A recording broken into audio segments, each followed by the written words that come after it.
গরম পানির হাঁড়িটা আমি পাশের চুলার পরে রেখে আমি এখন সরিষার তেল দিচ্ছি, যেহেতু সরিষার তেল দিয়ে গরুর গোশটা রান্না হবে। আমার 2 কেজি পরিমাণ গরুর গোশ। যেহেতু তেলটা একটু গরম হওয়ার পরেই কিন্তু আমি সব মশলা দেব। আসলে বেশি মশলা দিলেই যে গোশ টেস্ট হয়, মজা লাগে, সেটা না। আপনি পরিমাণ মতো আপনার যতটুকু লাগে সেইভাবে দিয়ে রান্না করবেন। আসলে রান্নার উপরেই টেস্ট ভালো মন্দ বোঝা যায়। প্রথমে পেঁয়াজ এবং রসুন পেস্ট দিয়ে দিলাম, যেহেতু ফ্রিজে ছিল ডলা ডলা আছে, ডলাটা আমি খুন্তি দিয়ে ভেঙে দিচ্ছি।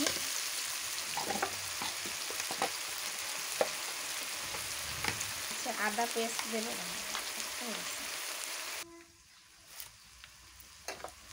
পেঁয়াজ দিয়ে দিলাম, এবার আমি আদা দিলাম পরিমাণ মতো, আদা বাটা। এখন দিব শুকনো ঝাল পেস্ট।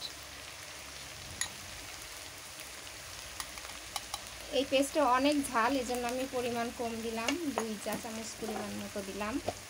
আমি হলুদ দিয়ে দিলাম। আমি যেভাবে রান্না করি আসলে সেইভাবে রান্নার প্রসেসিংটা আপনাদের দেখাচ্ছি, কারণ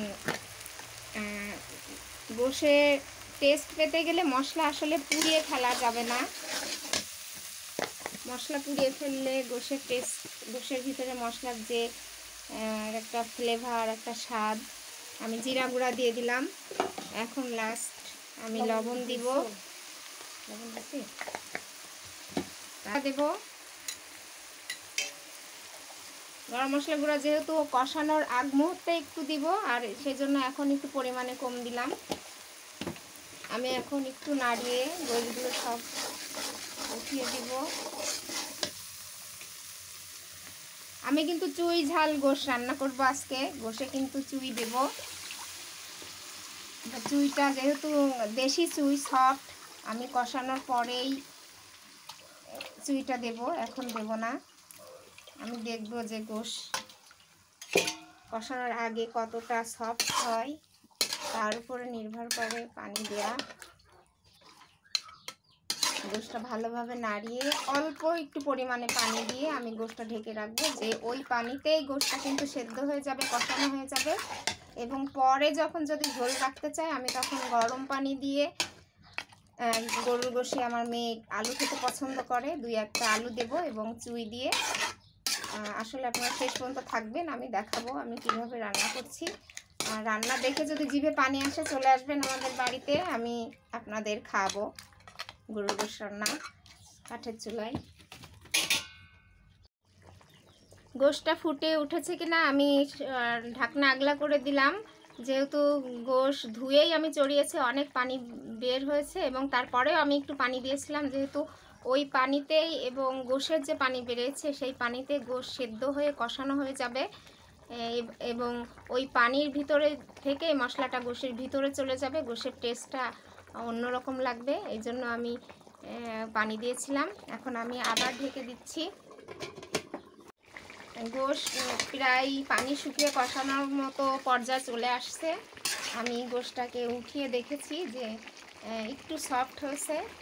এখন সেই ফাঁকে আমি কিন্তু চুই এবং আলু কেটে রেখেছি। এই যে চুই এবং 2-3টা আলু কেটে রেখেছি। আমার মেয়ে গোশে আলু খেতে পছন্দ করে, ওই জন্য কিন্তু দেয়া। আর পানিটা শুকিয়ে তেল বেরিয়ে আসলে চুই এবং আলুটা দিয়ে আর একটু কষাবো। কষানোর পরেই কিন্তু আমি গোশে একটু গরম পানি দেবো পরিমাণ মতো, যে আমি কতটুকু ঝোল রাখবো সেইভাবে। দেখছেন কষানোর পর্যায়ে এবার দেখেন গোশে তেল উঠে এসেছে। আমি এখনই চুই এবং আলুগুলো দিয়ে দেবো, দিয়ে 1-2 মিনিট মতো নাড়াচাড়া করবো। নাড়াচাড়া করার পরে যখন আরও একটু তেল বেরিয়ে আসবে, তখন কিন্তু আমি গরম পানি দিয়ে ঢেকে রাখবো। দেখেন গোশের কালারটা। আমি এই ফাঁকে হালকা দেখবো যে লবণ এবং ঝালের পরিমাণটা কেমন হয়েছে। আমি যে পরিমাণ ঝাল খেতে চাই ঠিক ততটা পরিমাণেই দেওয়ার চেষ্টা করেছি। আপনারা বেশি খেলে কিংবা কম খেলে দিয়ে নেবেন। নাড়াচাড়া করছি যাতে আরও একটু তেলটা বেরিয়ে আসে।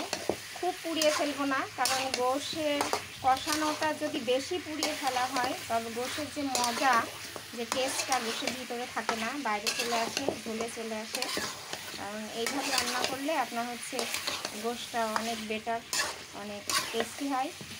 পরিমাণ মতো পানি দিয়ে দিয়েছি গোশে। এই পানিতেই জাল হয়ে গোশ আরও সফট হয়ে যাবে, নরম হয়ে যাবে, এবং আমি যতটুকু পরিমাণ ঝোল রাখতে চাই সেই পরিমাণে রাখতে পারবো। আমি এখন ঢেকে দেব।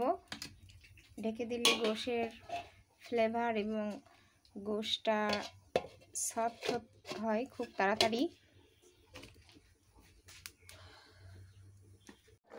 আমি গোশটা আবার নেড়ে দেওয়ার জন্য রেডি হলাম, নাড়ছি। গোশ নাড়ার পরে আমি দেখলাম যে লবণ এবং ঝালের পরিমাণ ঠিক আছে। এই ফাঁকে জালটা কমায় দিতে হবে। এখন আস্তে আস্তে জাল জ্বলবে, আস্তে আস্তে ঝোল কমে গোশটা একেবারে চমচমের মতো সফট হয়ে যাবে।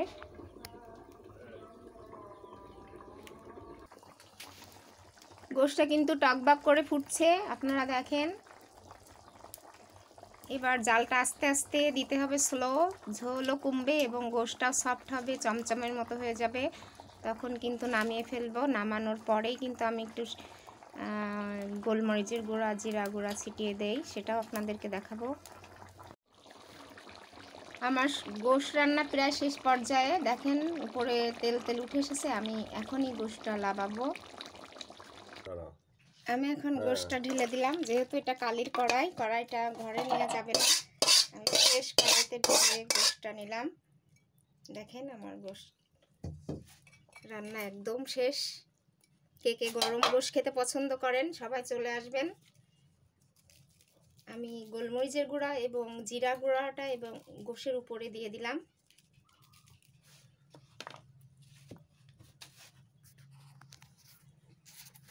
দেখতে কেমন লাগছে এবং এই মজাদার গোশ রেসিপিটা কেমন লাগলো দেখতে আপনারা জানাবেন। আজ এখানে রাখি। আল্লাহ হাফেজ।